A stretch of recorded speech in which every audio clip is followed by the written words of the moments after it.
NF's music video for his new song Hope does not disappoint. It is jam-packed full of Easter eggs for NF fans, great cinema techniques, and truly is a piece of art. On my first watch, I did my best to digest all that the video had to offer from a production standpoint, but there was just so much to explore. In this video, we're gonna take a look at 3 things that you and I missed in the first watch of the Hope music video.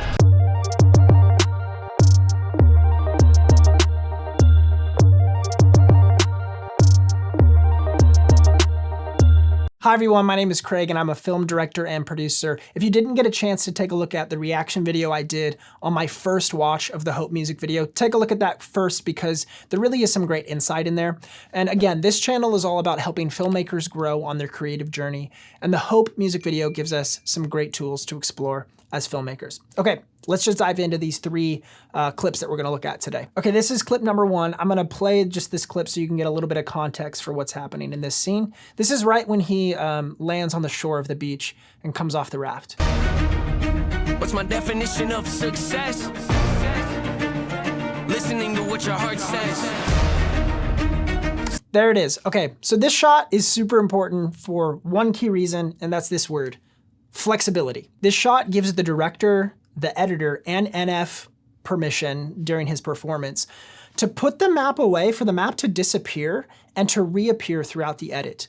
So imagine this. Imagine if you saw the map, he kind of comes off the raft, he opens the map up and he's kind of following this map to Hope. And then that map just went away and you don't know where it went. It'd be kind of jarring for the viewer to go, wait, that's a continuity error. Where did the map go? Why is it not there anymore?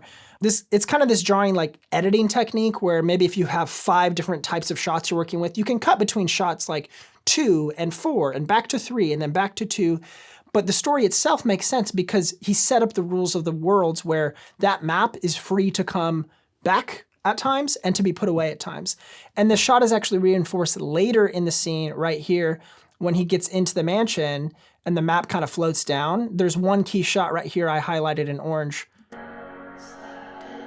He does the same thing. So it's kind of the callback, what we saw at the beginning of the video. Again, establishing the rules of the world, being able to tuck that map away when he wants to, and gives him permission to not have to be bound to something in his hands the whole time. Okay, this next thing is actually a bonus tip. So it's not one of the 3, but I found this one super interesting as I was looking through the edit. This shot is what seems to be 4 shots in the edit, but after my second watch, I could tell it was 1 shot and they were just digitally punching in. They probably shot in like 8K or 6K. And I can see online that this was delivered on YouTube in 4K. So you have the ability to kind of punch in and create multiple shots from the same angle because you have a really high resolution to do that. You would never deliver a product in 8K or 6K, but those additional pixels around the frame let you punch in and get more data. So watch this shot. I'm gonna show you the 4-shot sequence as it appears in the edit. That would never waver or change who they are just to try and gain some credibility so they can feel accepted by a stranger. So those are the 4 shots as they appear in the edit: 1, 2, 3, 4. And what I did is I rescaled them and repositioned them in the edit to fit the same size. So it's almost perfect. And you can see here in this second sequence. Watch the rescaled of these images. That would never waver or change who they are just to try and gain some credibility so they can feel accepted by a stranger. So you can see they flow pretty seamlessly, and I just rescaled the position of them to show it really is just 1 shot. And that's the beauty of editing, is you can kind of create like kind of this magic, as we call it, kind of movie magic. And you can create 4 shots out of 1 shot to just build interest a little bit. So that's a bonus tip. Number 2 is when he says the phrase, take a step back and look in the mirror. So this is that shot where having kids will make you really, take a step back and look in the mirror. The editor does something really interesting here and kind of playing off of what the lyrics are. And let's just watch how the scene unfolds. Sometimes you gotta be someone you're not to hear the voice of reason. Having kids will make you really take a step back and look in the mirror. At least for me, that's what it did. So you can see when he says, take a step back, I just looped this video here. He's literally taking a step back into the frame. And so the director knew that this part of the song is where he would be taking a step back and kind of get captured by his old self. And so when you're editing to the lyrics, you kind of either want to do one of 2 things. You want to literally follow what the lyrics are saying and kind of show here, then that's the approach the editor took. And the director knew we're gonna literally have him step back into the shadows and follow what the lyrics are saying. Otherwise, the other technique is you kind of just want to stay away from it because it could be kind of jarring if he were to be like walking forward towards the camera or doing something the opposite of what the lyrics are saying. So my personal preference is to kind of hit it right on the nose with the lyrics if you want to go that route.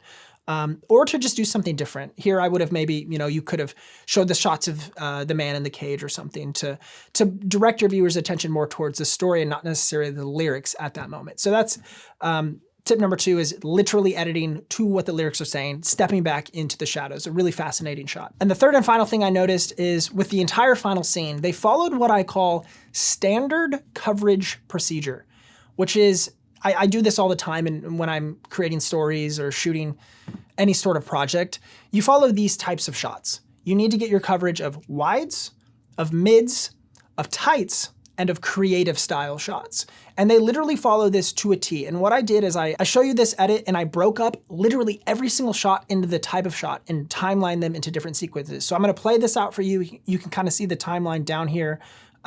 And you just watch the shots play out. Wake up every day and pick my son up, hold him in my arms and let him know. So here's a creative. By the window questioning if that is ever going to show up.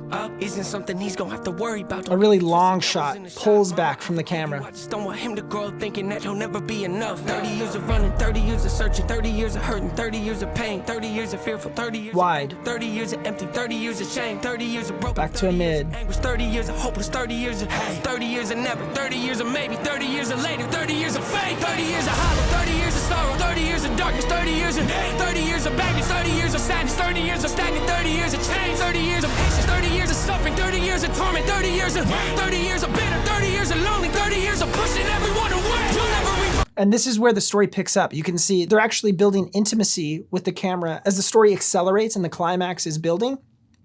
They start getting tighter with their shots. You can see in this edit, the pink are the tight shots.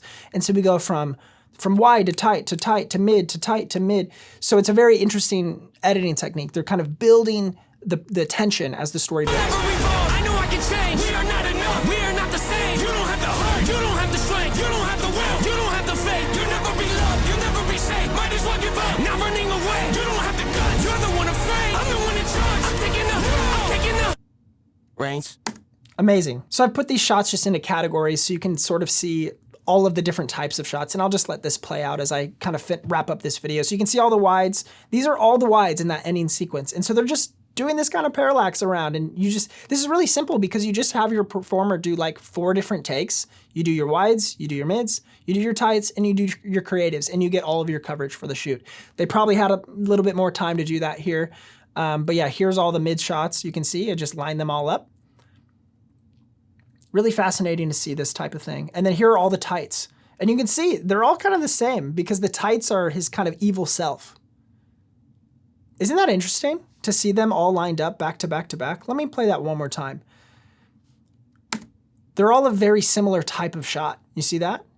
So fascinating.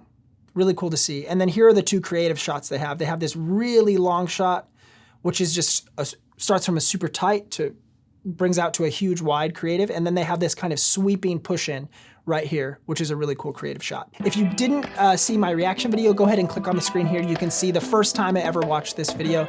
That reaction is captured right here. Thank you guys so much for taking time to just learn about kind of the cinema side of these sorts of music videos.